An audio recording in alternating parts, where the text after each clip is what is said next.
नमस्कार मित्रांनो, स्वागत आहे तुमचं आताच्या ब्रेकिंग न्यूजमध्ये। मित्रांनो, सध्याच्या काळामध्ये महागाईनं सर्वसामान्य माणसाच्या जीवनाला वेठीस धरले।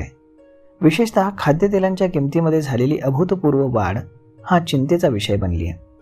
दैनंदिन जीवनाचा अविभाज्य घटक असलेल्या तेलाच्या किमतींमध्ये झालेली ही वाढ सर्वसामान्य कुटुंबांच्या अर्थव्यवस्थेवरती मोठा ताण निर्माण करते। गेल्या काही महिन्यांमध्ये खाद्यतेलांच्या किमतीमध्ये लक्षणीय वाढ झालेली आहे। सोयाबीन तेल, जे नेहमीच मध्यमवर्गीय कुटुंबांचा पसंतीचा पर्याय राहिलेला आहे, त्याच्या किमती जवळपास 20 रुपयांनी वाढ होऊन प्रति किलो 130 रुपयापर्यंत पोहोचलेल्या आहेत। याचप्रमाणे सूर्यफूल तेलाच्या किमतीतही 15 रुपयांची वाढ झाली असून ते आता प्रति किलो 140 रुपयांवरती आणि शेंगदाणा तेल, जे पारंपरिकरित्या भारतीय स्वयंपाकघराचा एक महत्त्वाचा भाग राहिलाय, त्याच्या किमतीमध्ये 10 रुपयांची वाढ होऊन ते 185 रुपये पर किलोपर्यंत पोहोचलेला आहे। या किमतीच्या वाढीमागे अनेक घटक कारणीभूत आहेत। आंतरराष्ट्रीय बाजारातील उतार चढाव हा त्यातील एक प्रमुख घटक आहे। जागतिक स्तरावरती तेल उत्पादनामध्ये अग्रगण्य असलेल्या इंडोनेशिया, मलेशिया आणि थायलंड या देशातील उत्पादन आणि निर्यात धोरणांचा थेट परिणाम आपल्या देशातल्या किमतीवरती होतो। याशिवाय हवामान बदलांमुळे पिकांचं होणारं नुकसान, वाहतूक खर्चातील वाढ आणि साठवणूक खर्चातील वाढ याचाही या किमतींवरती परिणाम होत असतो। या वाढत्या किमतींचा सर्वात मोठा फटका हा सर्वसामान्य कुटुंबांना बसतोय। विशेषतः मध्यमवर्गीय आणि कमी उत्पन्न गटातील कुटुंबांना त्यांच्या मासिक बजेटमध्ये मोठे बदल करावे लागत आहेत।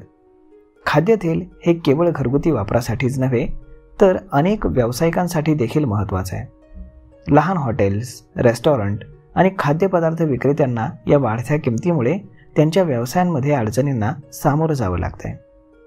किंमत वाढीवरती नियंत्रण ठेवण्यासाठी सरकारनं विविध उपाययोजना केलेल्या आहेत। यामध्ये प्रामुख्यानं आयात शुल्कामध्ये कपात, साठेबाजी विरोधात कडक कारवाई आणि ग्राहक संरक्षण कायद्याची अंमलबजावणी यांचा समावेश आहे। या उपाययोजनांद्वारे सरकार सर्वसामान्य माणसांचं आर्थिक ओझं कमी करण्याचा प्रयत्न करत आहे। वाढत्या किमतीच्या या काळामध्ये ग्राहकांनी काही गोष्टी लक्षात ठेवणं देखील गरजेचं आहे।